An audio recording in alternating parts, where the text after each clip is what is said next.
예, 교회 내에서요, 소그룹 모임이든 또 다른 이름으로 구역 모임이든 순모임이든 목장이니 여러 가지 모임 가운데 기도 제목을 나누거나 아니면 속마음을 나눌 일이 있어요.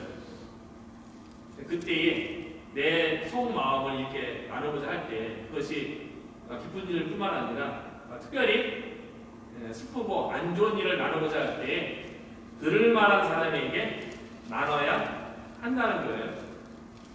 내가 말한 것에 대해서 이해해주고 공감해주는 사람에게 하는 것이 너무나도 중요하다는 거예요. 성숙하지 못한 사람에게 내가 기도 제목한 것이 그 모임이 아니라 기도 제목 부탁했으면 기도만 해주면 되잖아요. 그런데 어디선가 뒤에서 내 기도 제목과 다른 사람과 이야기를 하는 거예요. 그리고 내 속마음, 나의 연약함을 이렇게 함께 나눴는데 들은 사람이 나 없는 다른 곳에서 내 이야기를 하고 가십거리를 만드는 경우를 종종 교회에서 들을 수가 있죠. 그러면 되게 속상하죠. 억울하기도 하고요. 괜히 기도 제목 나눴네. 괜히 고민거리 나눴네. 괜히 내 약점만 잡힌 것 같고 그래서 두 번 다시 내가 기도 제목 나누나 봐. 두 번 다시 마음의 얘기를 나누지 않으리라. 상당시 이렇게 생각하는 사람들이 교회 내에 껴있어요. 교회가 성숙하고 소그룹이 동감하면 성숙하고 그러면 그렇지 않죠. 기뻐하는 일로 함께 기뻐하고 속상한 일을 함께 속상해주고 기도해주고 격려해주고 그러면 얼마나 좋겠어요.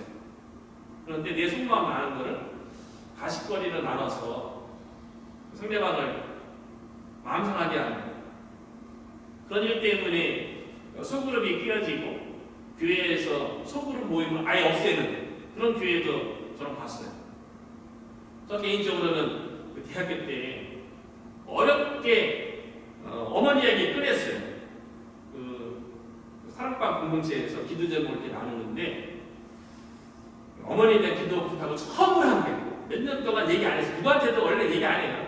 어머니 무당인 걸 얘기 안 했어요. 처음으로 한 10명 정도가 이제 기도하는 거 매일 기도했거든요. 밤마다요. 처음으로 딱 얘기했어요. 엄마가 이제 무당 됐다고 몇 년 됐다고 신들분이니까 기도해달라고 부탁을 했거든요. 그런데 그 다음날 거기 기도부에 참석했던 1년 선배가 뒤에서 얘기하는 걸 들었어요. 엄마가 무당이야. 참 안 됐다. 내가 얘기를 들었어. 그 얘기 듣고 나서 너무 속상했어요. 내 기도 제목 나눈 거 가지고 나를 평가하고 나를 불쌍하게 본다는 걸 제가 괜히 나왔다. 두 번 다시 내가 기도 제목 나누나 봐. 그렇게 생각했던 적이 있었어요. 그걸 보면서 기도 제목도 속마음도 들을 만한 사람에게 나눠야 되는 거지 아무에게나 오픈해서 부탁하거나 나누는 것은 결코 좋은 일이 아니구나. 그런 걸 깨닫게 되었어요. 우리가 무언가를 얘기할 적에요. 내가 이야기하는 것을 들을 만한 사람에게 하는 것이 너무나도 중요하다는 거죠. 그런 측면에서 우리가 또는 우리 교회가 모든 사람들의 아픔과 슬픔, 상처 이런 것에 대해서 충분히 들어줄 수 있고 공감해 줄 수 있고 기도해 줄 수 있고 품어줄 수 있는 그런 공동체로 세워지는 것 너무나도 중요한 일이라는 것을 깨닫게 되는 거예요. 오늘 본문에도 보면 룻도 그렇고 나오미도 그렇고 보아스도 그렇고요. 서로 이야기하면 충분히 들어줄 만한 신앙이 성숙하고요. 인격적으로도 아주 훌륭한 사람들이라는 거예요. 룻이 나오미의 계획에 의해서 보아스에게 청혼을 하잖아요. 그런데 룻의 마음속에 만약에 보아스가 자신이 청혼하는 것에 대해서 거절할 거라고 생각하면 청혼 못하죠. 오히려 본인이 시어머니 나오미가 청혼시키기 위해서 목욕시키잖아요. 그리고 기름을 바르고 조금 몸에서 향내게 나게 하고 그리고 의복, 새 옷을 입혀서 깔끔하게 해서 단정하게 해서 볼이 타작하는 타작 마당에 곡식을 지키는 그곳에 외간 남자죠. 보아스가 누워서 잠자는 그곳에 그 젊은 가부가 젊은 여인이 단정하게 준비해서 남자의 발치에서 부른다는 것 어찌 보면 되게 부끄러운 행동이거든요. 그런데 이제 나오미가 하나님의 말씀에 기록된 후손이 끊어지게 하지 말라는 이 계대 결혼법이라는 이 말씀에 의지해서 룻에게 계대 결혼법의 친족으로서 가장 가까운 사람이 대를 잇게 하는 그런 제도가 있기 때문에 귀한 물을자 중에 한 명이었던 보아스에게 청혼하라고. 그 시어머니가 이제 메론에게 얘기하니까 룻도 그 말씀을 받아서 보아스가 잠자리에 든 그곳에 가는데 나오미도 그렇고 룻도 그렇고요.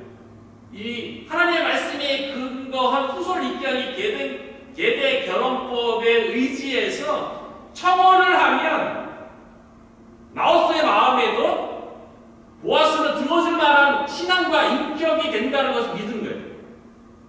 그러한 나오미의 믿음을 룻도 그대로 받아들인 거고요. 그래서 나오미의 계획대로 룻도 순종해서 보아스의 발치에 가서 청혼을 하게 되었던 거죠. 들을 만한 사람에게 이야기를 한 거예요. 보아스도 그렇고 룻도 그렇고요. 인격적으로 신앙적으로 다 탁월한 사람들이에요. 그래서 말씀에 근거해서 이야기를 하면 보아스도 충분히 받아들일 수 있는 인물이고요. 룻도 비록 이방 여인이었지만 하나님의 백성이 되는 것은 믿음으로 되는 거죠.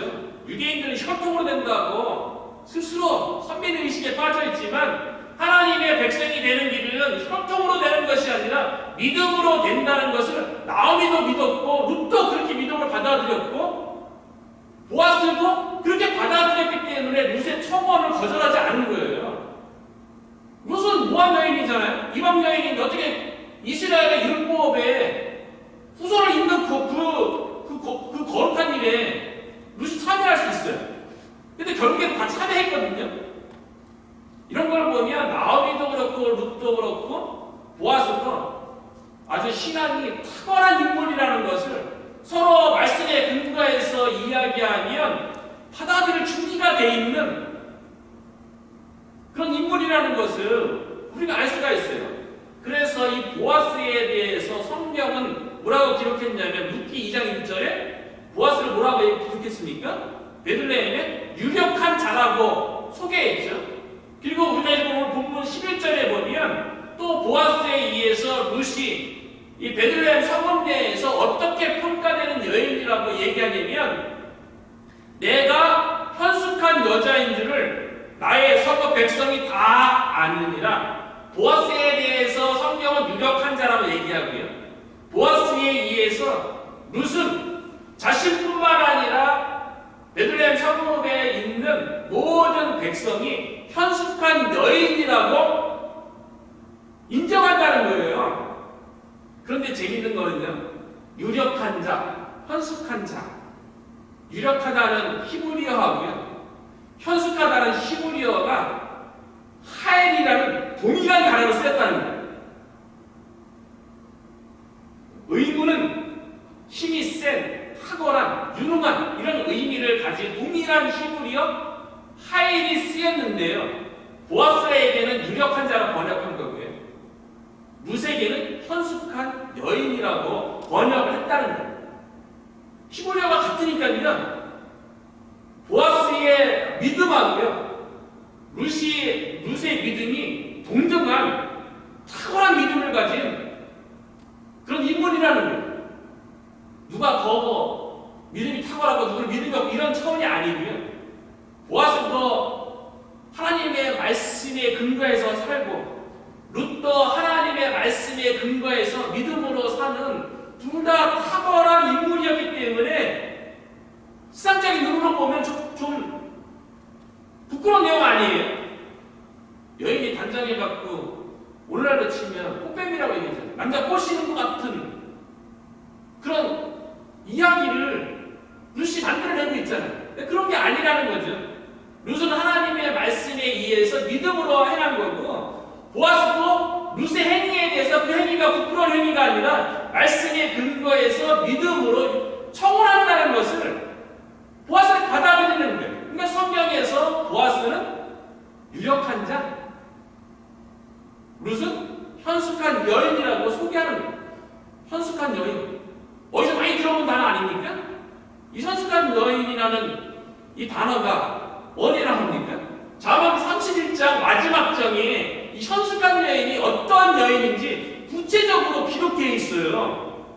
이거 잠언에서 들었던 현숙한 여인 아닙니까? 잠언의 마지막 장이자 잠언의 결론이 현숙한 여인으로 맺었거든요. 그러니까 현숙한 여인이 얼마나 하나님 앞에 지혜롭고 하나님을 경외하는 여인인지를 잠언을 통해서 보면 알 수가 있죠. 이 현숙한 여인의 특징을 보게 되면 잠언 31장 10절부터 마지막 절인 31절까지 이제 기록되어 있어요. 거기에 보면 현숙한 여인의 특징에 대해서 뭐라고 기록되어 있냐면 잠언 31장 10절에 보면 누가 현숙한 여인을 찾아 얻겠느냐? 그의 값은 진주보다 더하니라. 그런 자의 남편의 마음은 그를 믿나니 산업이 픽절하지 아니하겠으며 그런 자는 살아있는 동안에 그의 남편에게 선을 행하고 악을 행하지 아니하느니라. 그는 양털과 삶을 구하여 부지런히 손으로 일하며 이 부정인데 얼마나 마음이 흡착한지. 현숙한 여인이 그렇대요. 하여튼간에.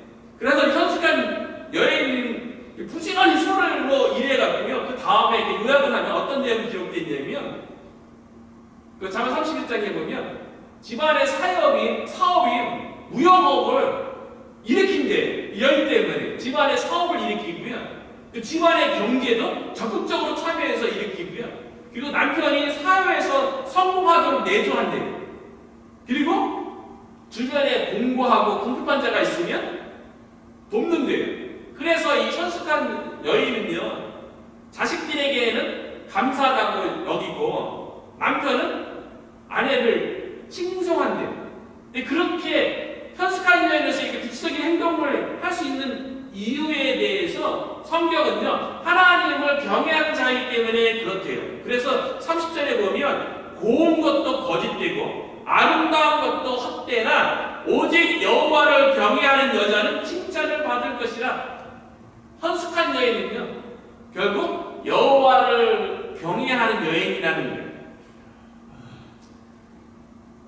이 잠언 31장을 기록한 저자가 누구냐면 르무엘 왕의 어머니예요.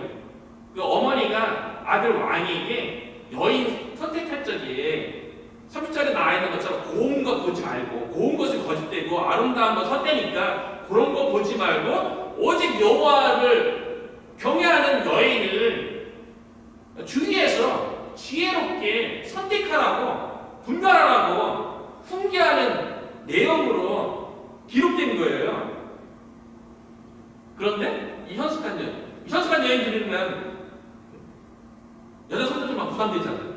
너무 이렇게 현숙한 여인이 너무 고귀하니까 하나님을 경외하고 지혜로 하나님 너무 다 이롭게 하니까 남편도 사회적으로 성공하도록 돕고 집안도 일으키고 뭐 사업도 일으키고 막 부담되잖아요.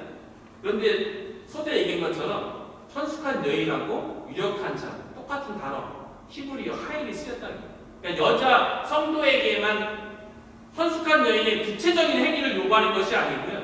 남자 성도도 마찬가지로 여호와를 경외하는 자는 현숙한 여인처럼 똑같이 그 가정에서 사업에서 아내에게 동등하게 행하는 거예요.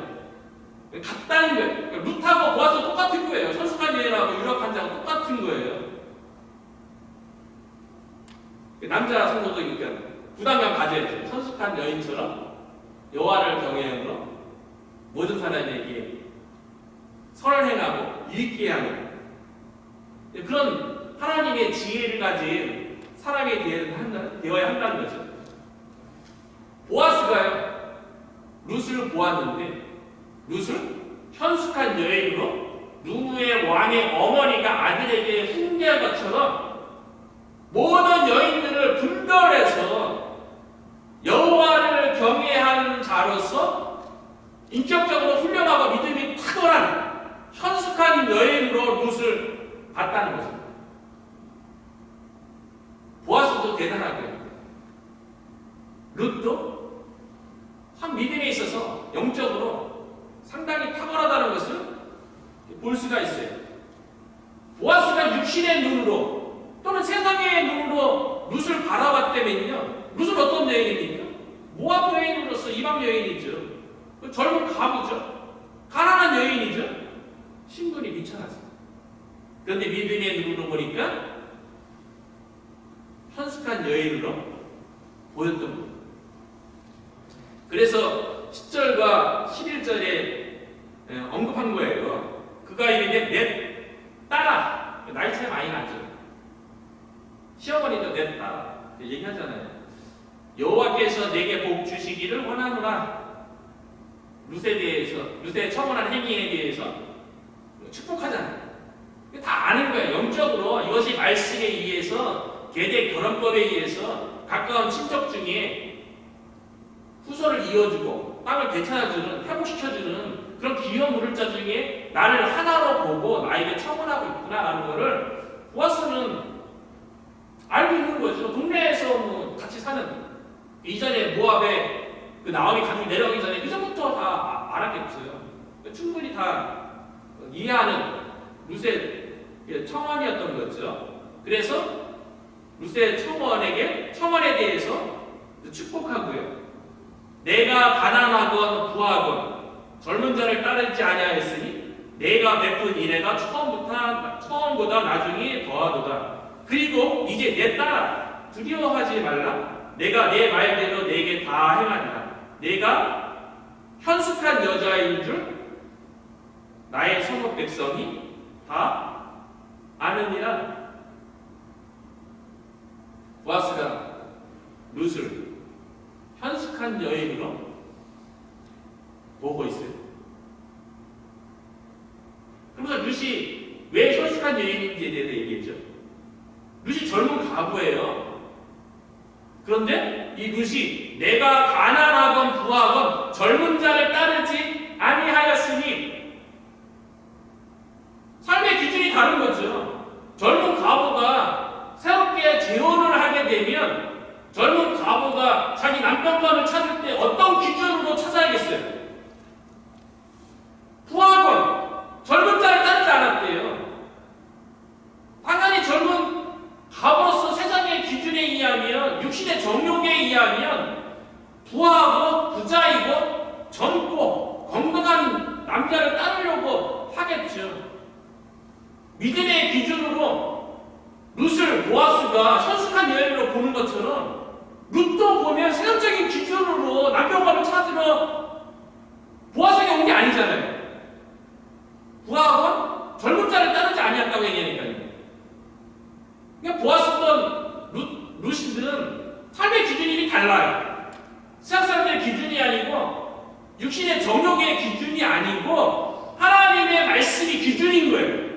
하나님의 뜻이 기준인 거예요. 그러니까 내 딸아라고 이야기하는 시아버지 뻘 되는 보아스에게 들어가서 청혼을 하고 있는 거죠. 말씀의 기준에서 젊은 가부인 룻이 보아스에게 청혼하는 거죠. 이게 쉬운 일입니까? 그건 아니죠. 젊은 가부면 당연히 세상적인 기준에 의하면 안목의 정욕, 육신의 정욕, 이생에 자랑할 만한 것으로 기준을 삼아서 남편감을 찾으려고 하겠죠. 그런 룻에게는 나오미의 믿음의 영향이 있기 때문에 삶의 기준이 세상의 기준이 아닌 거예요. 말씀이 기준인 거죠. 그 말씀의 기준에 따라서 기업 물자 중에 한 명인 나이 많은 보아스에게 들어가서 청혼을 하고 있다고요. 너무 귀하죠.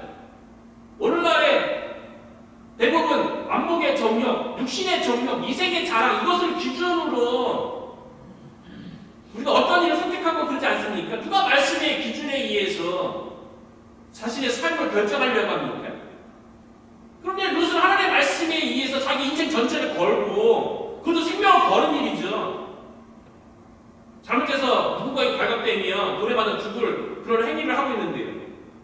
말씀의 기준에 의해서 청원을 하고 있는, 이런 측면에서 보아스도 탁월하고요, 룻도 믿음이 탁월하다는 것을 볼 수가 있어요. 요한일서 2장 16절 17절을 보면요, 이는 세상에 있는 모든 것이 육신의 정욕과 안목의 정욕과 이생의 자랑이니 다 아버지께로부터 온 것이 아니요 세상으로부터 온 것이라. 17절, 이 세상도, 이 세상의 기준이요, 그 정욕도, 그 육신의 정욕도 지나가는 거예요. 그래서 누구의 왕의 어머니가 신부감 찾을 적에 고운 것도 거짓되고 아름다운 것도 헛되나 오직 여호와를 경외하는 여자는 칭찬을 받을 것이라. 신부감 맞이하는 기준이 오직 여호와를 경외하는 자여야 한다고 아들에게 훈계하는 것처럼요, 룻은 세상의 기준도 아니죠. 젊은 가보로서 저녁도 기준이 아닌 거예요. 이거는 다 지나가는 거래요. 뭐 세상 사람들도 그런 얘기 하지 않습니까? 얼굴 보고 결혼하면 한 달. 이전에 그랬던 것 같아요. 얼굴 보고 결혼하면 한 달. 몸매 보고 결혼하면 3달. 그리고 마음씨 보고 결혼하면 평생 간다. 그렇게 얘기했던 것 같아요. 요즘은 또 어떻게 바뀌었는지 모르겠어요. 그러니까 세상도 지나가고 정욕도 지나가되 오직 하나님의 뜻을 행하는 자는 영원히 거하느니라. 오직 하나님의 뜻을 행하는 자. 룻이 하나님의 뜻을 행한 거죠. 말씀의 근거에서 나이 많은 보아스에게 들어가서 귀한 물을 자로써 자신을 보아스의 날개로 덮어달라고 그렇게 청원을 하는 거죠. 하나님의 뜻을 행하는 것만 영원한 줄로 믿습니다. 그렇기 때문에 우리가 말씀의 기준에 의해서 판단하고 인생을 거는 행동을 하는 거예요. 그리고 말씀의 기준에 의해서 행동하는 게 결코 부끄러운 게 아니에요. 룻의 행위는 결코 부끄러운 행위가 아닙니다. 말씀의 근거에서 하나님의 뜻을 행하는데 젊은 과부가 밤중에 맹한 남자의 발치에 눕는 것, 결코 부끄러운 일이 아니라는 거죠. 오히려 하나님께서 허락하신 그 권리에 대해서 당당하게 요구하는 거예요. 그래서 지난주에 얘기했던 것처럼 신약에 천국은 침도하는 자의 것이라고요. 하나님께서 말씀 가운데 허락한 거잖아요. 그러면 하나님께서 약속 가운데 허락했으면 우리가 적극적으로 그 약속을 붙잡아서 나의 복으로 삼아야죠. 아무런 행위도 하지 않으면, 가만히 있으면 천국에 의배되는 게 아니잖아요. 행위를 해야죠. 나오미와 룻이 계획을 세우고 룻이 준비해서 기업물을 전에 한 명이 보아스의 발치에 가서 눕는 것처럼 부끄러움을 감사하고 산적으로 그렇죠. 그러나 말씀이기 때문에, 말씀의 기준이기 때문에 실행하는 거죠. 우리들에게도 하나님의 약속의 말씀을 붙잡으면요, 말씀에 대해서 부끄러울 게 뭐 있겠어요. 당당해야죠. 말씀 가운데 우리가 교회를 세우고 말씀 가운데 전다는 거 부끄럽고 쌍쌍들 막 그렇게 얘기하잖아요. 실제로 전대해버리니까요 부끄럽게 여기는 한 명도 없어요. 몇몇 사람 빼놓고 있는데.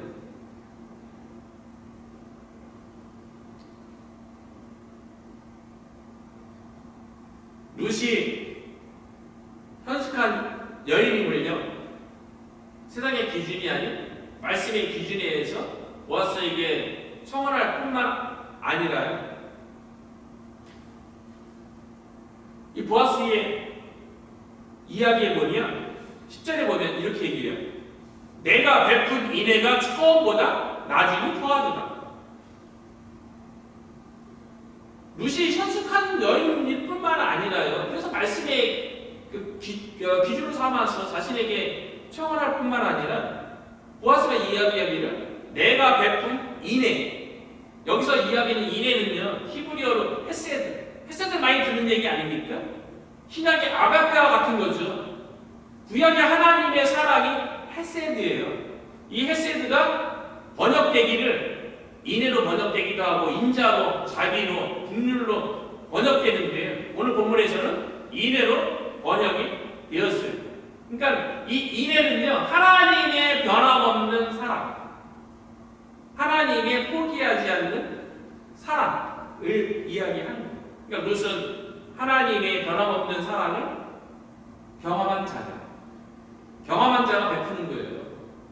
하나님의 변함없고 포기하지 않는 그 동일한 그 사랑을 룻이 충분히 경험해서 그 하나님의 사랑을 가지고 인애를 베푸는 거예요. 그런데 그 하나님의 사랑을 베푸는 것이 처음보다 나중에 더하되고, 룻이 처음에는 어떻게 하나님의 사랑이 나타났습니까? 본토 친척 아비집을 믿음으로 떠나서 시어머니 나오미를 쫓아서 베들레헴에 왔죠.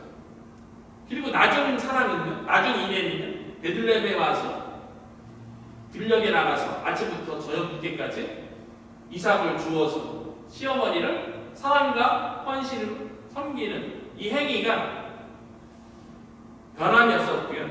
오히려 시간이 가면 갈수록 그 사랑이 더 깊어졌다는 거예요.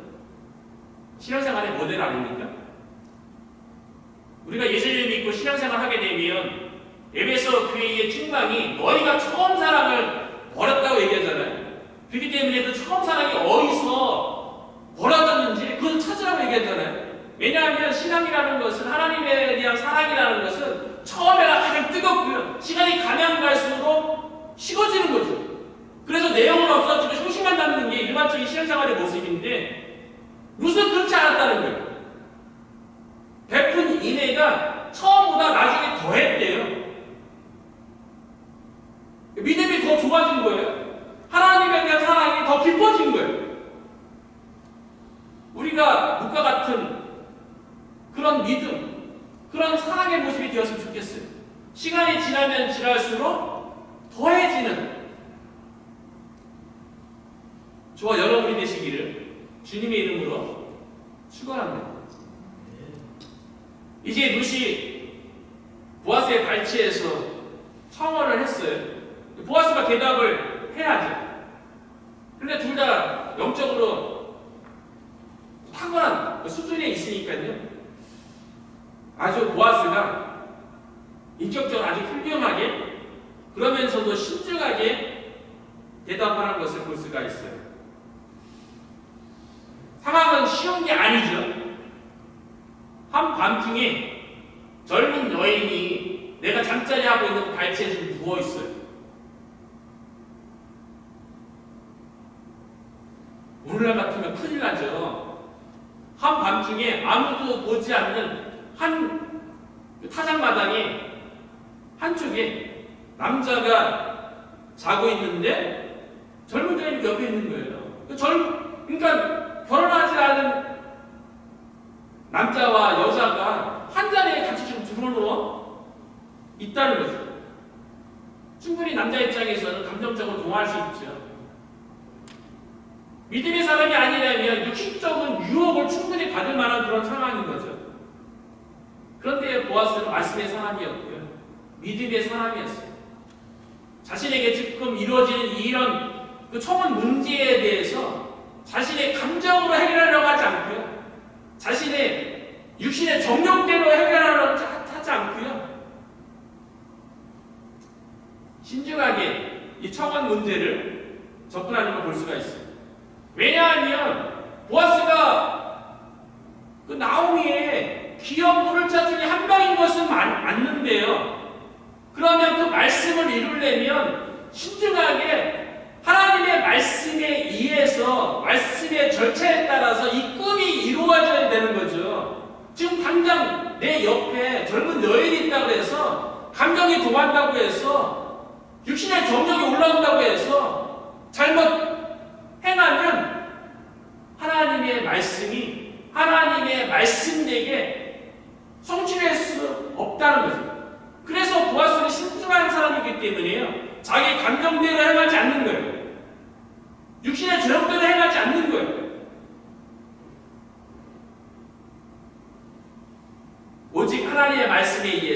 청원 문제를 접근하고요. 말씀의 빛 아래에서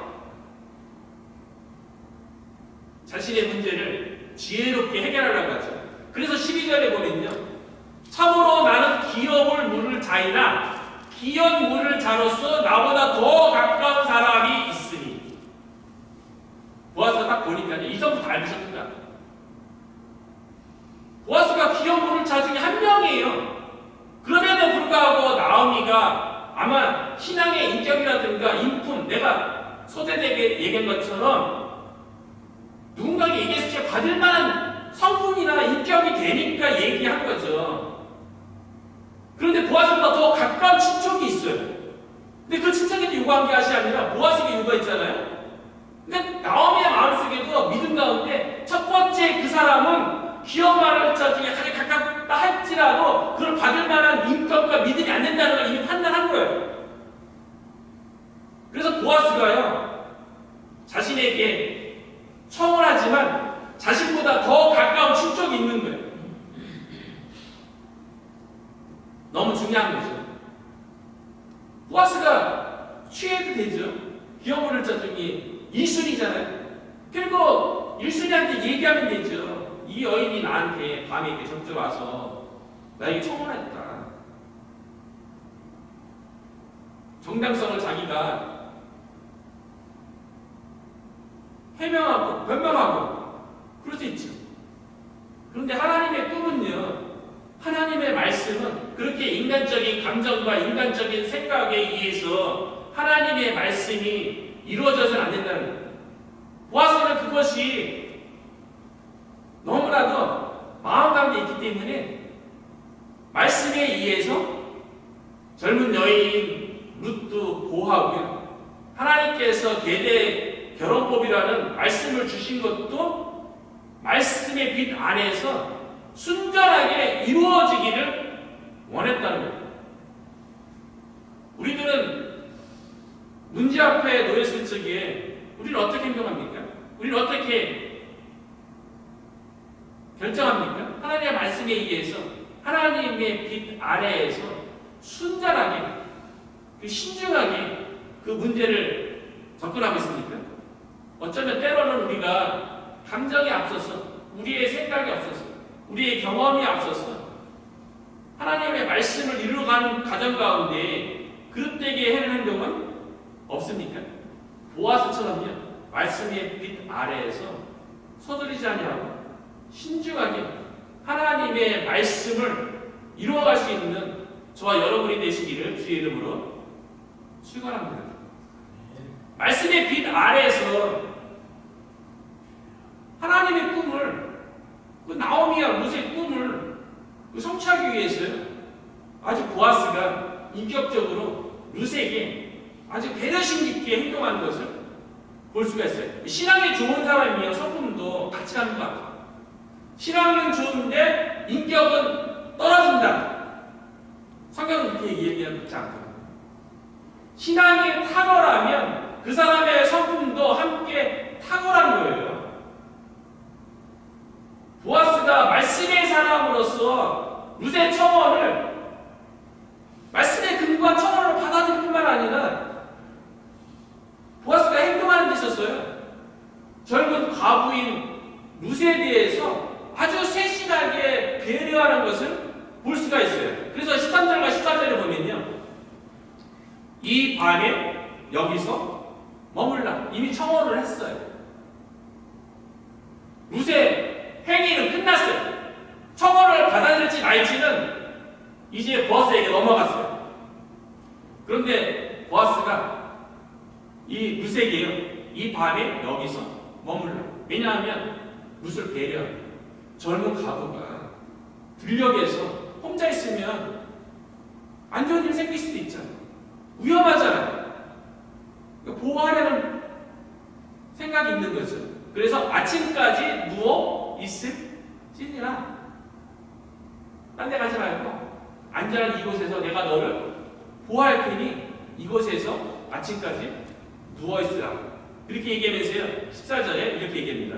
룻이 새벽까지 그의 발치에 누웠다가 사람이 서로 알아보기 어려울 때에 일어났으니 보아스가 말하기를, 사람들이 알아보기 전에 이제 일어나긴 했어요. 왜냐하면 보아스가 말하기를 여인이 타작마당에 들어온 것을 사람이 알지 못하여 할 것이라 하였습니다. 여인이 밤중에 외간 남자가 잠자리에 들어왔다는 것을 누군가가 봐서는 안 된다는 거예요. 철저히 룻을 지금 룻의 입장을 배려해주고 보호하고 있잖아요. 왜냐하면 보아스는 룻이 만약에 해뜰녘에 보아스의 발치에서 떠나는 것을 누군가가 봤어요. 그러면 그 누군가에 의해서 오해 살림이 생기잖아요. 그러니까 보아스는 오해 살림을 만들지 않으려고 한 거예요. 아니 이방 여인이 그것도 그 동네에 유력한 자의 남자를 꼬시려고 밤자리에 들어서 그 밤동에 무슨 일이 있었는지에 대해서는 온갖 상상력에 의해서 온갖 소문이 만들어지겠죠. 그러면서 룻은 어떻게 됩니까? 부정한 여인이 되죠. 응당한 여인이 되는 거죠. 그러면 룻이 어떤 칭찬을 받게 됩니까? 그리고 하나님의 기업 물을 자로서 하나님의 말씀에 의해서 후손을 잇는 대대 결혼이라는 이 꿈은 다 깨지는 거죠. 그렇기 때문에 보아스가 신중하는 거예요. 룻을 배려해주는, 보호하는 거예요. 안 볼 적에 몰래 성읍으로 들어갈 수 있도록 보아스가 돌봐주는 거죠. 그러면서 룻에게 이렇게 해줍니다. 13절에 보면요. 아침에 내가 기업 모를 자의 책임을 내게 행하리라. 기업 모를 자의 책임을 행하리라. 그런데 나보다 더 가까운 친족이 있으니 그 친족에게 먼저 물어보고 그 사람의 기업 모를 자의 책임을 지면 좋으려니야. 만약에 그 사람이 지지 않으면 내가 맹세하는데 내가 일손이로서 너의 청원에 대해서 기업 모를 자로서의 책무를 내가 행하리라. 말씀에 근거해서 보아스는 룻에게 청원에 대한 대답을 하는 거죠.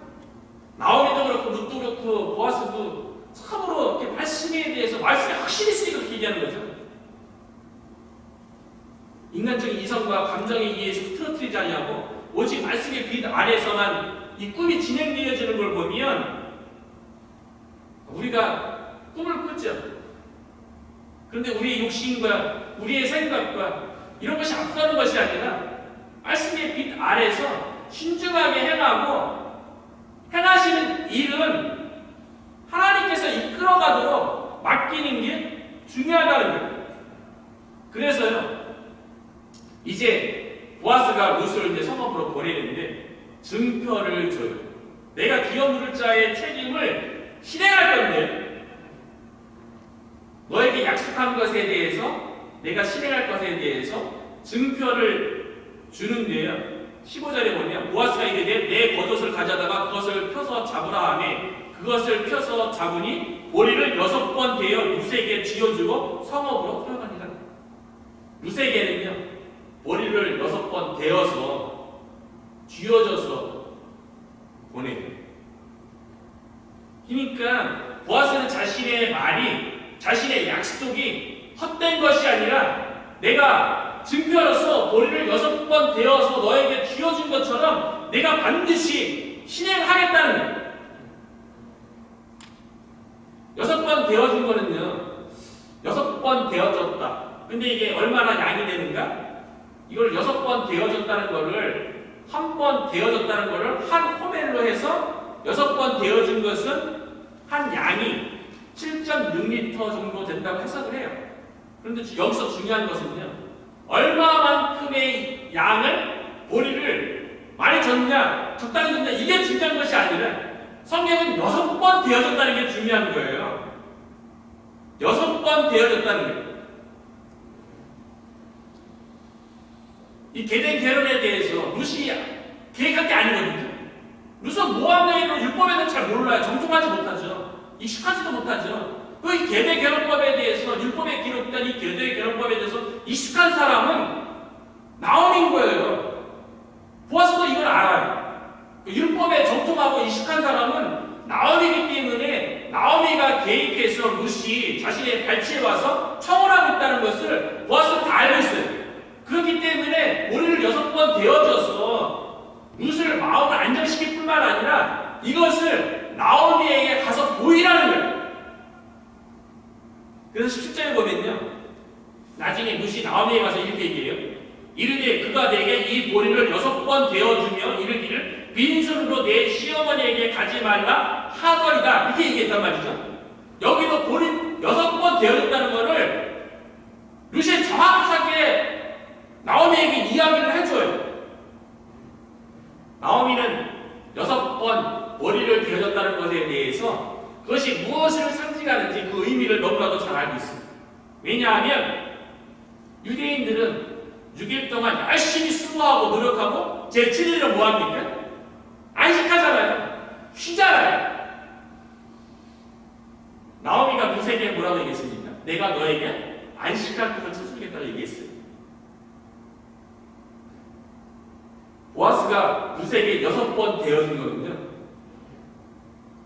이제까지 나오미와 룻이요, 안식할 곳, 청원에 대해서 그동안에 수고하고 노력하고 그리고 안식을 얻기까지 힘들어하고 고통했던 이 모든 것들이 그 기간에 찼다는 거예요. 기다리면 제7일의 안식, 제7일의 청원이 기다리고 있다는, 청원의 승리하게 기다리고 있다는 것을 나오미로 하여금 깨닫게 한 거예요. 그러니까 보아스가 내가 기업 물을 자의 책무를 실행하리라, 이 말씀이 반드시 성취될 것에 대해서 나오미에게 이야기해 준 거예요. 나오미는 알죠. 믿음이 회복된 여인이에요. 그 유대인으로 율법을 잘 알고 있죠. 그러니까 나오미가 이렇게 룻에게 얘기합니다. 정말 중요한 얘기야. 18절에 보니까 이에 시어머니가 이르되 내 딸, 이 사건이, 청원한 사건 얘기하는 거죠. 이 사건이 어떻게 될지 알기까지 앉아있으라. 그 사람이 오늘 이 일을 성취하기 전에는 쉬지 아니하리라 하니라. 나오미와 룻이 할 일을 다 했어요. 최선을 다했어요. 그동안 수고했어요. 그동안 노력했어요. 그동안 눈물도 많았고요. 힘든 일도 있었고요. 고생하는 일도 있었어요. 그것이 6일 동안의 일이에요. 이제는 7일의 안식과 평안이 있는 번영이 남은 거예요. 마지막 결론은 하나님께 맡기는 거예요. 나오미는 알았다는 거죠. 7일의 그 안식, 번영, 기업 모를 자의 이 약속이 성실하게 성취될 것을 나오미는 믿었어요. 보아스가 약속한 것처럼요, 기업 모를 자의 그 책무를 보아스는 성실하게 쉬지 않고 일할 거래요. 보아스가 약속했잖아요. 그 증표로 보리도 6번 되어줬어요. 그런데 그 약속에 대해서 성실하게, 표현이 참 재미있어요. 이 일을 성취하기 전에는 쉬지 아니하리라. 보아스가 약속하고 그 약속을 성취하는데 쉬지 않을 거예요. 이걸 보면요, 보아스는 예수님의 표상이죠. 예수님은 우리에게 약속하셨어요. 하나님은 성경을 통해서 우리에게 수없이 약속했어요. 그런데 그 약속은요, 거짓되거나 헛된 것이 아닙니다. 보아스가 약속한 것은요, 그 약속을 성취하기까지 쉬지 않아야겠다고 나오미가 얘기한 것처럼 하나님께서 우리에게 주신 약속 우리가 붙잡고 믿음 자가라고 사역하는 거잖아요. 그런데 하나님께서 우리에게 하신 약속은 반드시 성취되는 일로서요, 하나님께서 그 약속을 이루기 위해서의 나오미의 표현에 의하면 지금도 쉬지 아니하고 계시는 거예요. 하나님께서 우리에게 약속하신 그 일을 성취하기 위해서 하나님은 오늘도 이 순간에도 일하고 계시다는 거죠. 그렇기 때문에